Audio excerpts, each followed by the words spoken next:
Aha. Hello Facebook, hi, hello world, hope you're all okay. I tell you what, the weather hasn't half changed, does it? It's definitely feeling autumnal, which is no good because of course the weather's changed. I've woken up with a cold this morning. Never mind, we will soldier Same. on.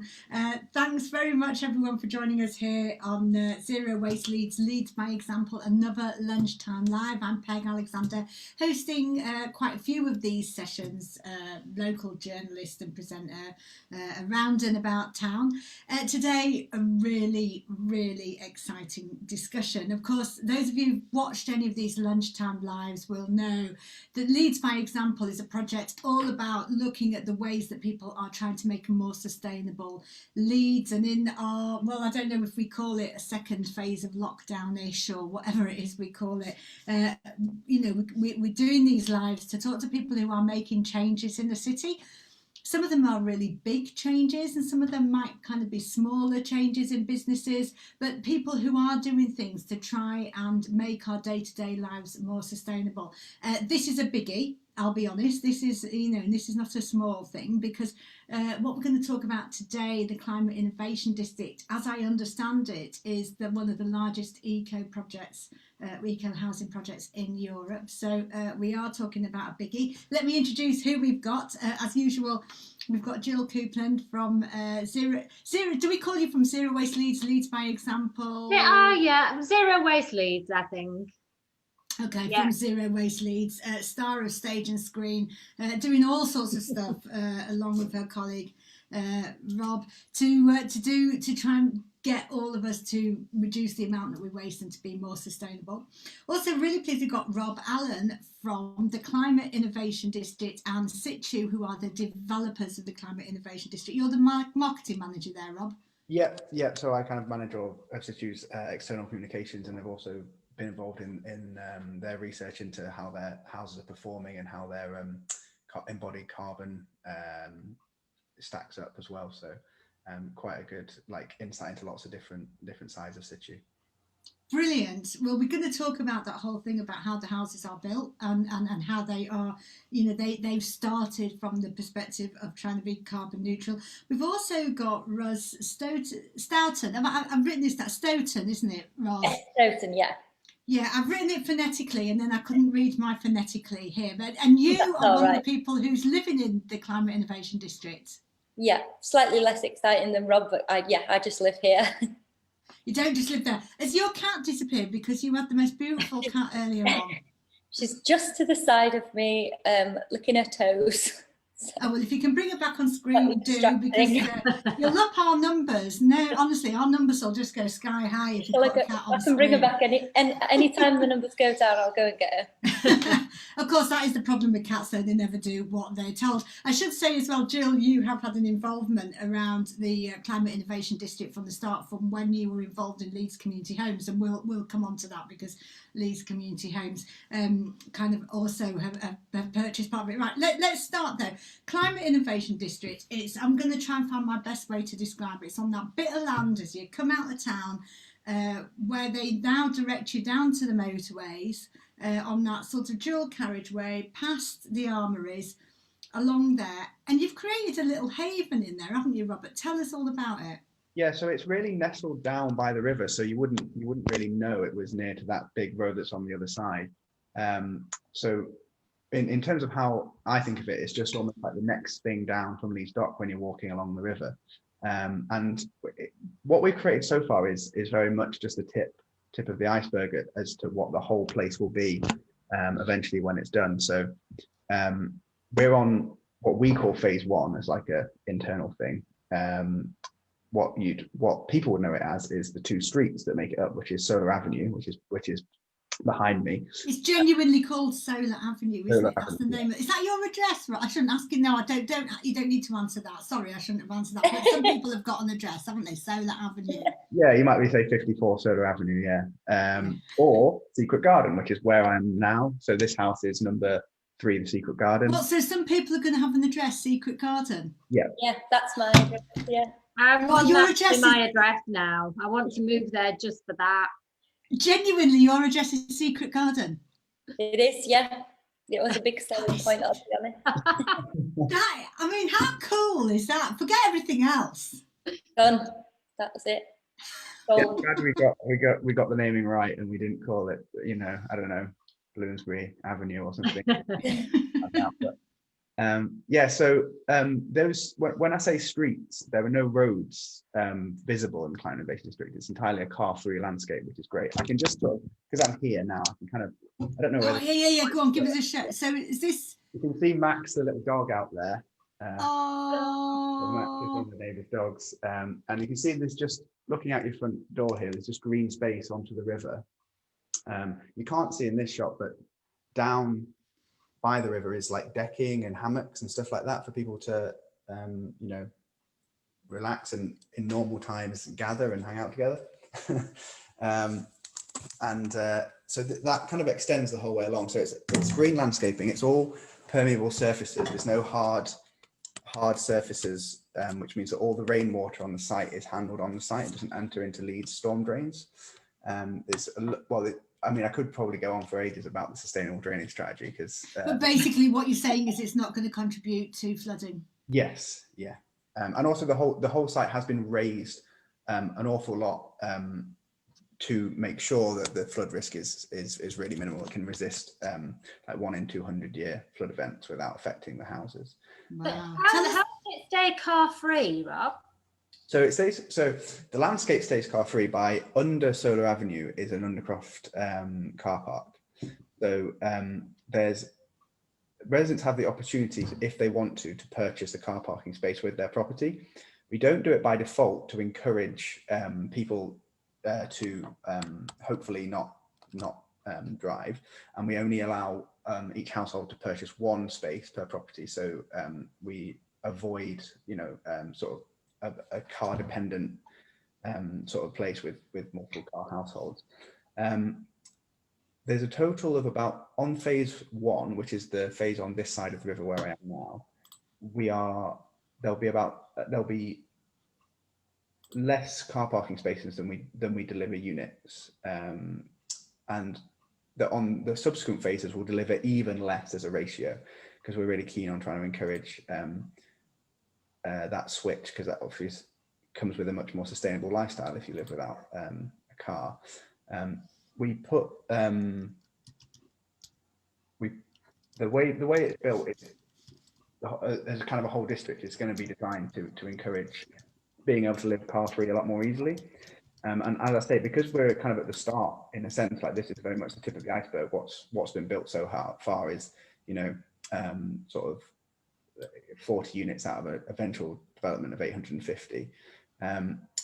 We're already, you know, got aspects of the infrastructure that help people choose to walk rather than drive. So for example, you can hop over the new bridge that we put in at the site and walk into the city along the river, which is so much more pleasant than walking over using the main road on the other side.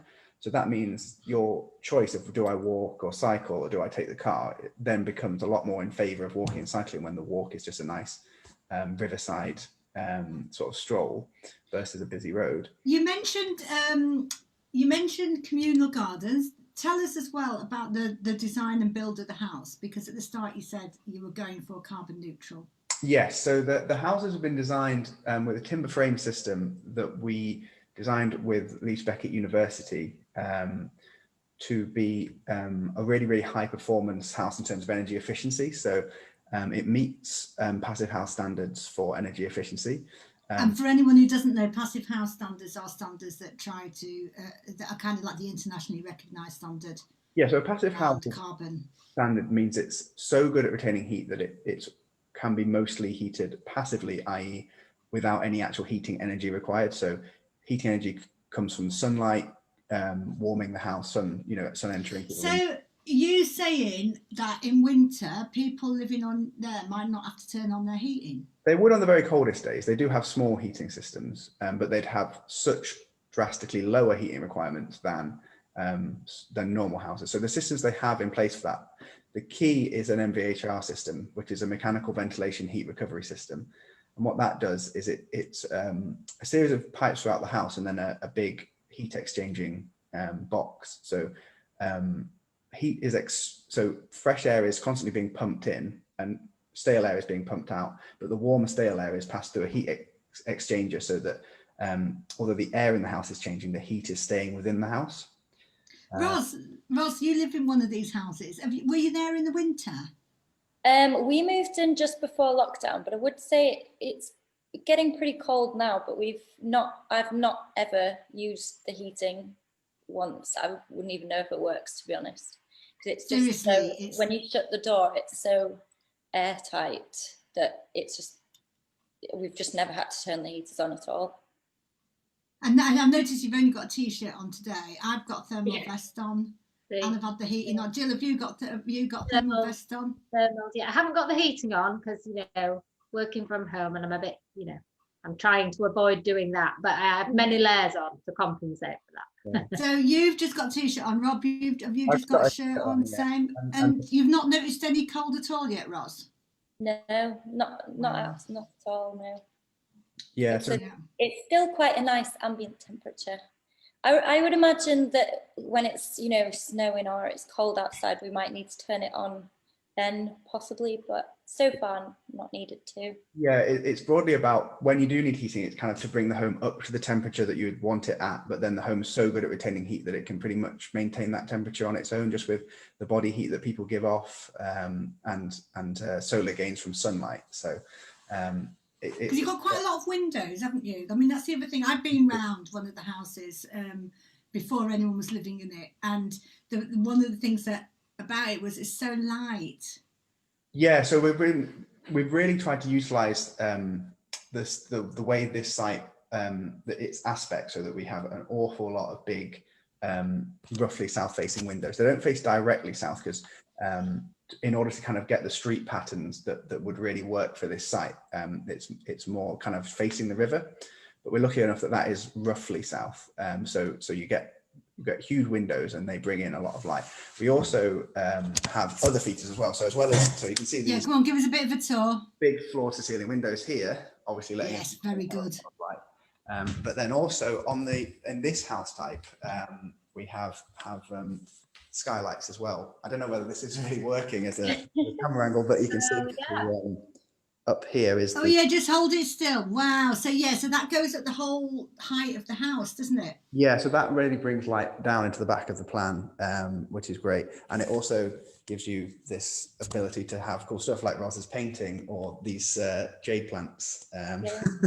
In the. You put a tree in ours. Do you want to have a look? Yeah, can we? Oh wow, and that doesn't even make you cold, because that's one of the other things I would think. We've always thought you need lots of doors to keep the heat in, but so that's that roof light is all like all the windows is triple glazed. So they're all triple glazed windows, and it's what's called thermally broken, which means the opposite of what it sounds like it means, because thermally broken sounds bad. But thermally broken basically means it acts like the actual frame is like a thermos, so it has it doesn't conduct any heat out like a thermos flask. It's not a thermal bridge, is something that conducts heat. So the sort of the design of the CITU house means there's no thermal bridges, so everything has really good standards of insulation. So you might in a typically built house, for example, have quite good cavity wall insulation, say, but certain elements of the house won't have been planned around that, and there'll be thermal bridges. So if you have like a girder, something structural that goes through that insulation layer, that will be a thermal bridge and will basically let heat leak out of the house when it's cold outside. So the houses are totally, as you say, built to these passive house standards. They're trying to be carbon neutral. The other thing about the site, which I think is so exciting as well, is you're not just thinking about individual houses and how people kind of go in their own little world and live in that. You are thinking about a whole site and community, and also about the people who live around it in the longer term and how they move through it to get into town and things.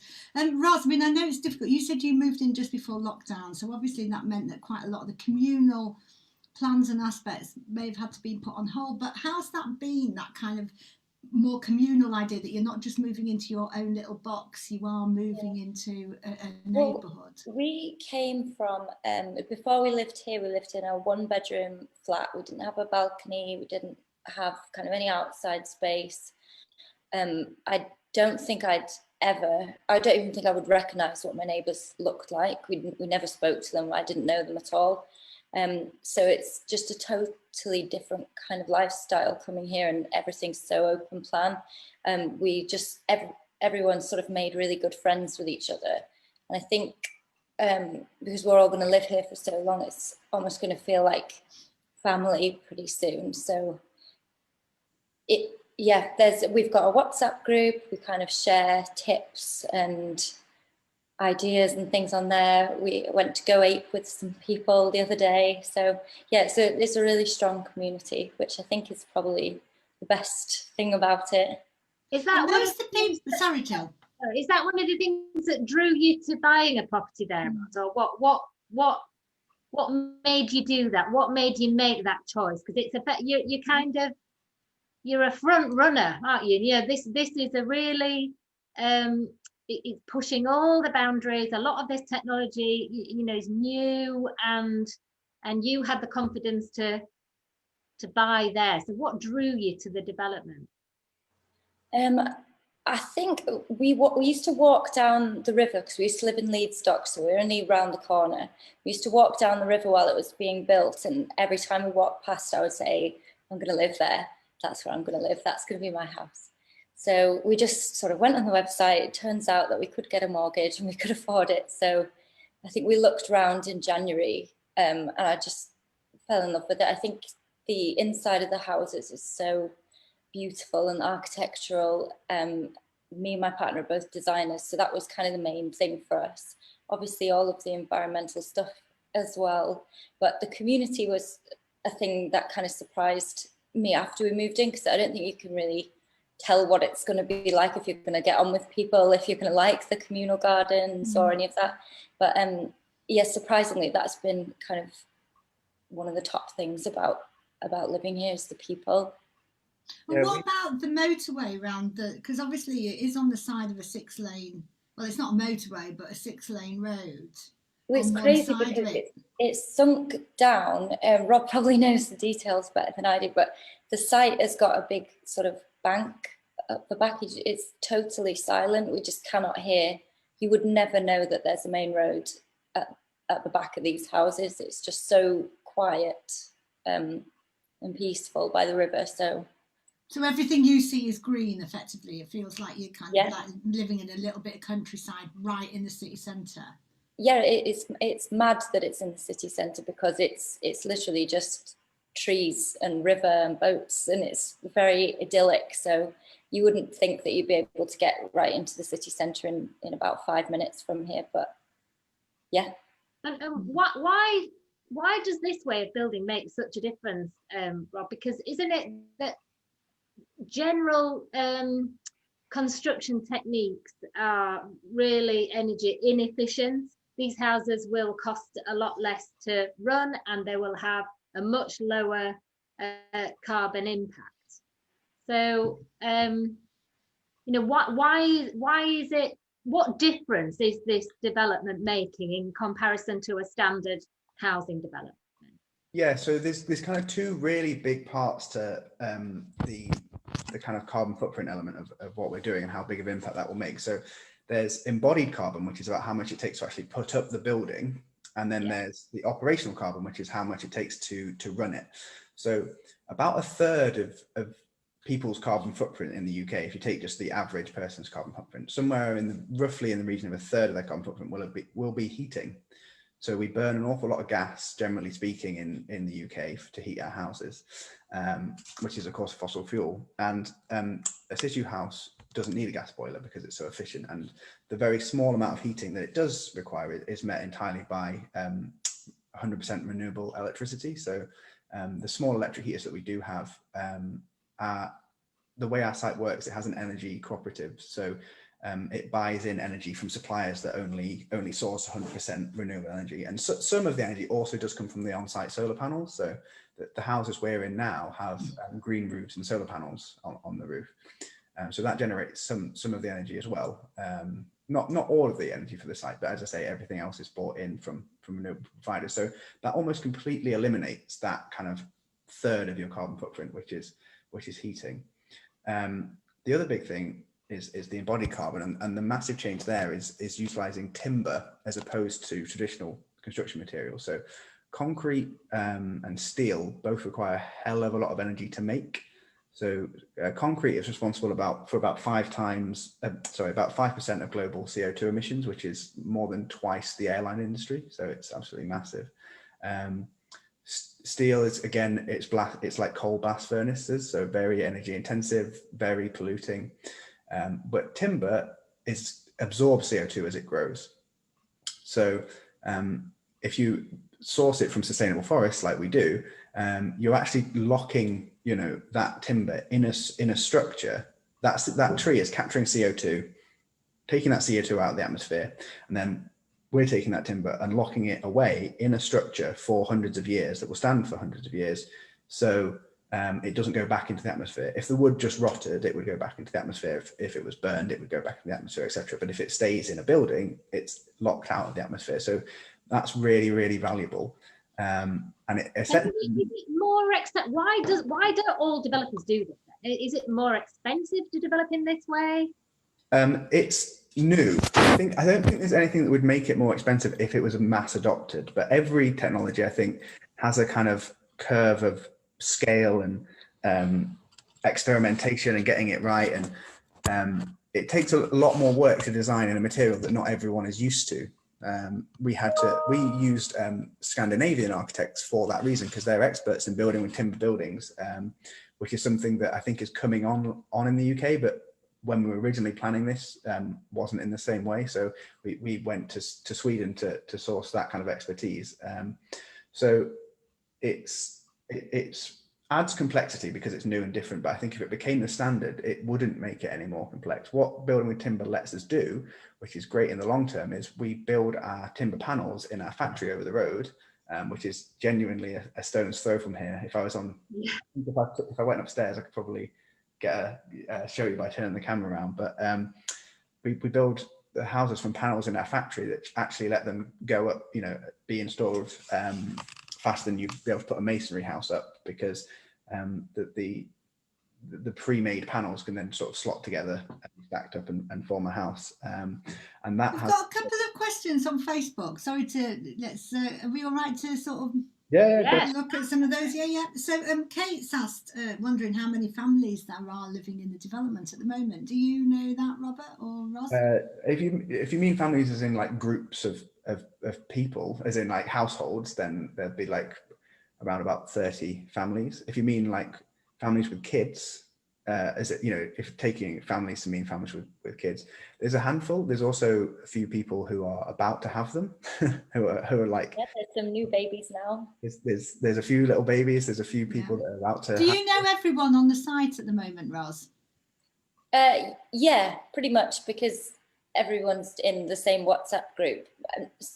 I don't know everyone well. They've got kind of people that you're closer to and groups of friends, but I would know everybody's name. Yeah. And how many will be on this when the site's finished? How many homes will there be on there, Rob?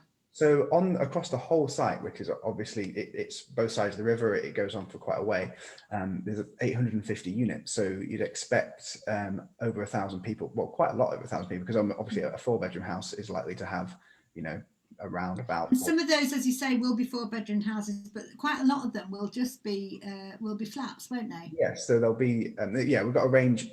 We're trying to create a really good range of different types to suit a lot of different people, so we have a really mixed community, range of ages and things like that. So there'll be right the way from like 1-bedroom apartments, which will probably be ideal for young people wanting to live in the city, 2-bed apartments, 3-bedroom townhouses, maybe for smaller families, 4-bedroom townhouses for people after something a bit larger, to really, which is a real family sort of typology of house, so that we have families, young people. There'll also on the site in the later phase be a primary school and a care home, and the apartments in the care home, the way the care home building is designed is so that there's also apartments for people who are looking at downsizing to apartment because they're at that stage in their life and are maybe need occasional care but don't need care.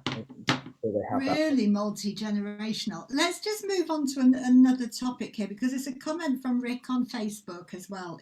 So saying that he thinks he says he's just passed it and he thinks it looks awesome. That's his own word, awesome there. But he's wondering about the kind of whether it's affordable living, and he says he's in the housing association property at the moment. Jill, this might be the good point to kind of mention the Leeds community homes. Yeah, that's right. So Rob and I, who run Zero Waste Leeds, we were founding directors of Leeds Community Homes, and we did a community share offer, which was an innovative thing to do anyway, and really was amazing. And people of Leeds really responded to that. And the offer was for people to buy shares in the affordable housing on the Climate Innovation District development.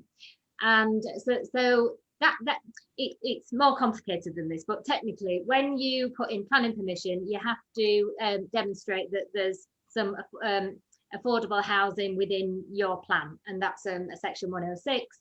And Leeds Community Homes is intention is to be involved in those section 106 properties. And what was really interesting to us, I think the thing with CITU is you live and breathe this, a sort of equitable kindness, a fairness, and that's from the building techniques, the people that you attract there, the passive house standards of the homes, the greenscape, all of that. But also when it came to the affordable housing, what a lot of traditional developers do is they lump all the affordable housing in one undesirable corner of development. And it's very obvious that that's the affordable housing, and it can end up being a little bit ghettoized. That's where people who can't afford. That's not what's happening. We've only got a few minutes left, so I'm really going to move. Yeah, no, it's and not that's what's exactly happening here, is it? So the CITU plan was to genuinely pepper pot those around the development, so it became a very inclusive place to live, and that's what really appealed to Leeds Community Homes. Yeah. So that share offer money, the idea is that will go to some affordable homes, some for sale, some for rent, through Leeds Community Homes on the site. So because the big homes, we have to be honest, aren't that cheap on the site, but there will be some affordable housing on there. Ros, let's come back to yourself to kind of finish off. Tell us a bit more about just what it kind of your experience of living there, if you like. I would say sell it to us. I'm assuming you want to sell it to us. Go on. I feel like I could be on commission at this point. I'm a big fan. If you sell a house because of me, then I think I should get some commission.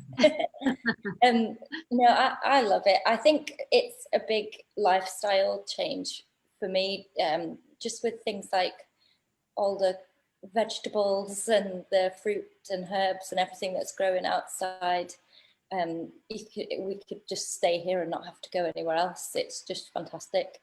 But the houses are beautiful inside as well, and like I say, that's where I'm kind of interested in design and making furniture and art. So that's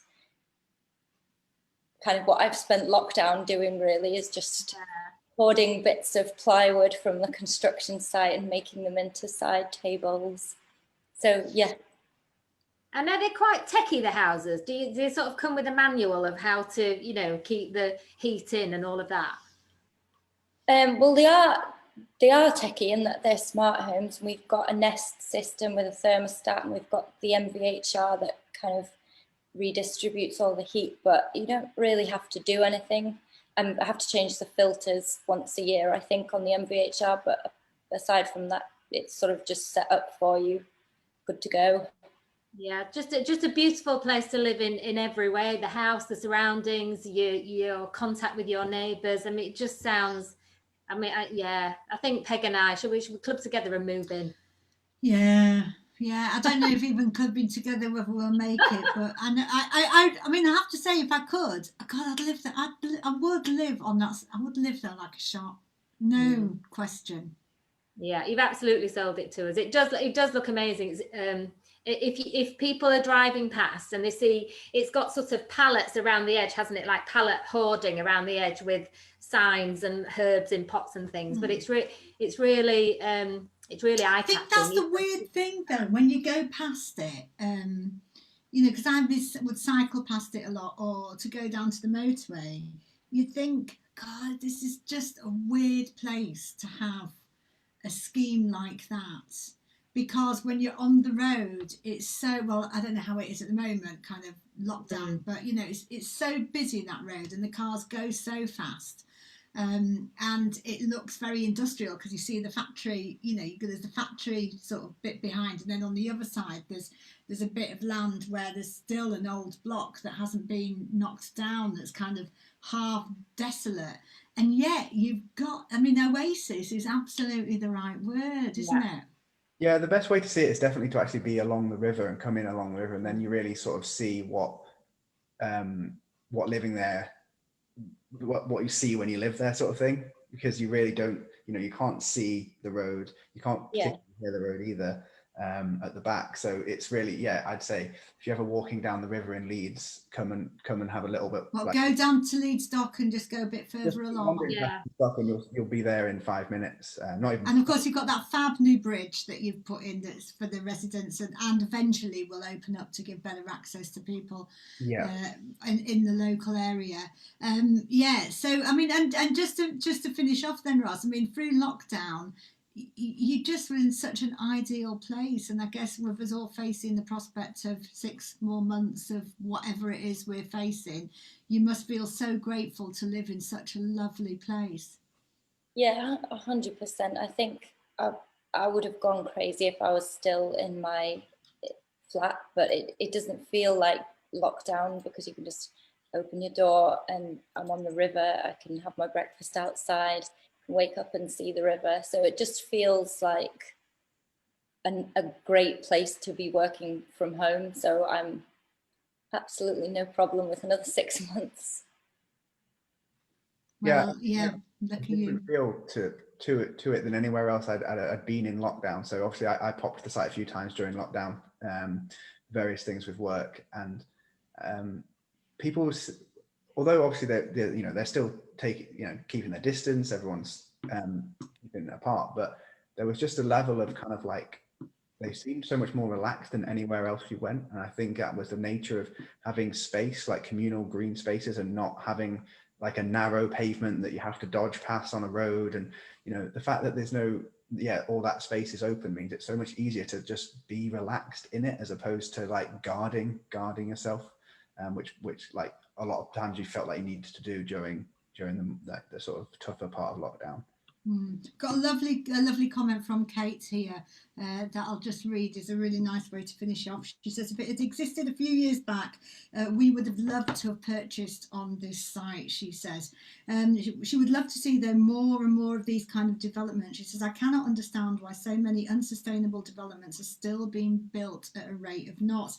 This is what they should all look like, and maybe then more people would be able to afford them, and we'd have a fighting chance at making sustainable lifestyles the norm.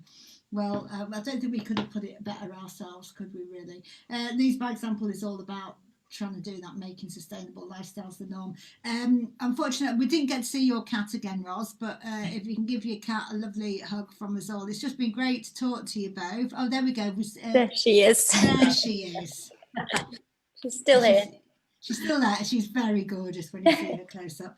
Unfortunately, I've had to turn my heating on. You see, this is the thing. I've just turned my heating on during this live call because I've got so cold. You won't be turning your heating on probably for another few months. I shall be very, very jealous of all of you down there. Thanks so much for joining us. Very jealous, Ross. Thanks, Robert, for coming and telling us about it. Keep up the amazing work. And Jill, we need to start counting our pennies, don't we? Yeah. I'm just so delighted that this is happening in Leeds. You know, you're pushing the boundaries, and it's, you know, more than 800 sustainable, environmentally friendly houses in Leeds, and I just think that it's amazing that we're leading the way, leading by example. Leading by example, brilliant. Well, listen, thank you all. What's our next lunchtime live? Do we know, Jill? Oh, That's a very good question. I'm so sorry. I'm so focused on yesterday's and today's. I have no idea. Well, there's more coming up. Just keep an eye on Facebook. We'll keep you updated. Have a good, what is it? We're on Thursday today, aren't we? Have a good Thursday, everybody. Lovely. Thank you. Bye-bye. Bye. Bye.